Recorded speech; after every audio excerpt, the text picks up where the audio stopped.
while that last video rendered, I said to myself, I've never made a gear, and I thought, well, let's just try it out. Is this a gear? No, this doesn't work. There's things that need to be done, and we need more spokes in here to kind of hold the gear together. But it was just an experiment. So how'd it work? How'd it work? Let me turn that on, turn this off, and I think you can see it pretty much used this object. But before we do that, hey, presentation, right? It matters. Let's go ahead and select that and hold down Option, drag this out, and say, okay, that's ready to present, right? Now we can save this out, put it in our journal and say, I was experimenting with this. So now I want to take this custom tool settings, and I want to make a duplicate of it. So I'm going to click and drag down and not hit my little note there. And what just happened? Command Z. Oh, I drug it to the trash can. What a bonehead. Drag it. I was watching my quick note. You saw that. You saw me do that. So if you ever do that, Command Z. You know, mistakes are part of the workflow. We all make them. So right now I want to get the Ellipse Tool. I want to make sure I'm on the layer so I can actually use that Ellipse Tool. And come out and find the center. Hold down Option and click and drag. And see my problem? I've got a fill. So I'm going to click on that and turn on no fill so I can see what I'm doing. And let's just say that's about right. This is going to take some more experimenting. I want to copy that, Command C. I want to paste it in place with Command V. Why is that a different size? Command Z. Y. Select on that. Command C. Command V.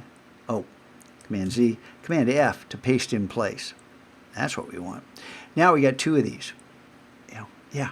Hey, Scott Show's making mistakes. I make mistakes all the time. That's why Command Z is my most used shortcut, more than Command F to save. I'm going to go there. So I've got two circles with no fill.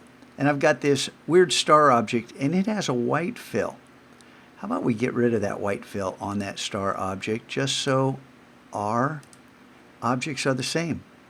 So now we've got strokes everywhere. And the strokes are approximately the same width.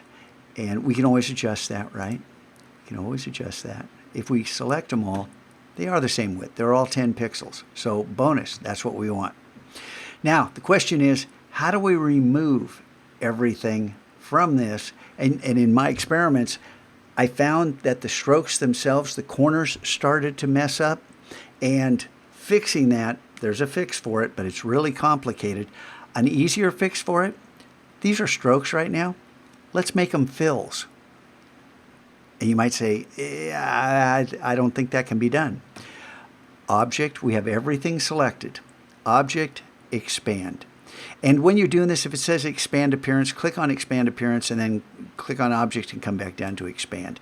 And it's going to say, what do you want to expand? Well, I don't want to expand the fill because there is no fill. I want to expand the stroke and click OK. So now you may have noticed what just happened.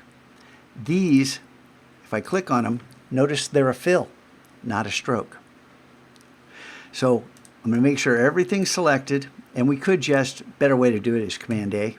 That selects everything, A for all. And then come over to the Shape Builder tool. And if by any chance you have the Live Paint bucket selected, it's underneath the Live Paint bucket. You just come up to the Shape Builder tool. And then by default, see that little plus sign? See that little plus sign there? It doesn't zoom in.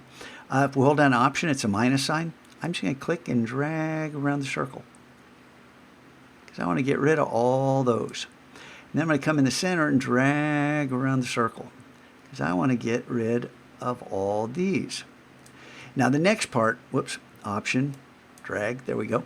The next part's kind of tedious and it takes a while.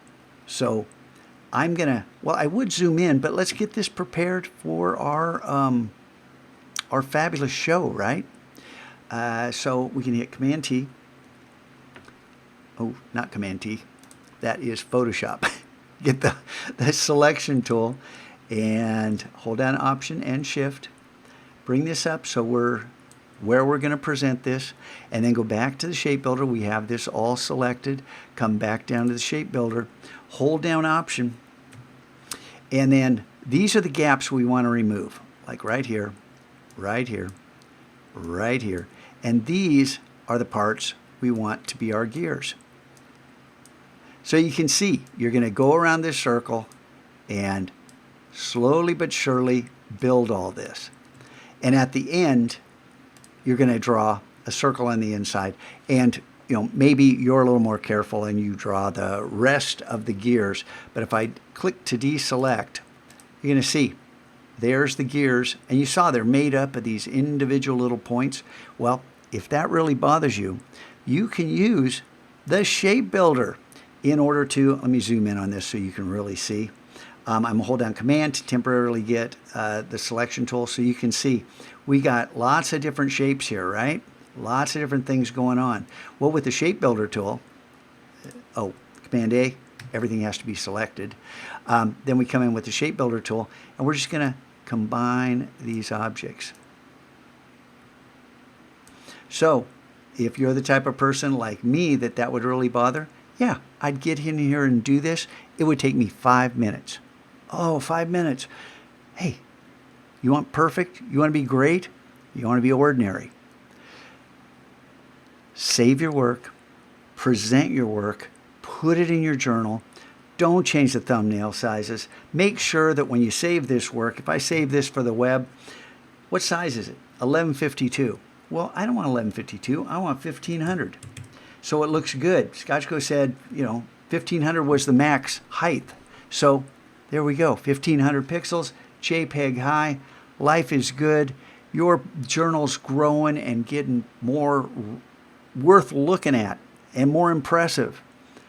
Continue to experiment, continue to post your work, continue to do awesome stuff, and all continue to be amazed at your progress.